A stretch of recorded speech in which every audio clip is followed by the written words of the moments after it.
Skill development కేసులో మరొక కీలకమైనటువంటి అంశం, సాక్షిగా సిఐడి ముందు హాజరైన తనను నిఘా డీఐజీ ఆంజనేయులు బెదిరించారని ఏపీ టీడీపీ సంస్థాగత కార్యదర్శి కిలార్ రాజేష్ ఆరోపించారు. మరి ఇంతకుముందు ఆయనకి పదవి లేదు, ఎప్పుడు ఇచ్చారో తెలియదు. ఈ ఇష్యూ అయ్యాక నోటీసులు ఇచ్చాక పదవి ఇచ్చినట్టున్నారు. అంతకుముందు అతను కూడా అన్నారు కదా, లోకేష్ కూడా అన్నారు కదా, ఎవరో రాజేష్ అంటే మా దాంట్లో ఉంటుంటారు చాలామంది అన్నట్టు. అట్లాంటిది ఆయనకి సంస్థాగత కార్యదర్శి అంటే లోకేష్కి తెలియకుండా ఉంటుందా? కాబట్టి లోకేష్ సన్నిహితుడైనటువంటి రాజేష్కి సంబంధించి ఇది ఒక కీలకమైనటువంటి అంశం.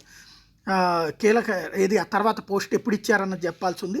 సిఐడి కార్యంలో ఏడాది అక్టోబర్ 16 నాటి CCTV footage, PSR Anjaneyulu, CID DIG Kolli Raghurama Reddy, దర్యాప్తు అధికారి సిఐడి డిఎస్పీ ధనుంజయుడు కాల్ రికార్డుల్ని, ఇంటర్నెట్ ప్రోటోకాల్ డీటెయిల్ రికార్డుల్ని కోర్టు ముందు ఉంచేలా ఆదేశించాలని హైకోర్టు కోరారు.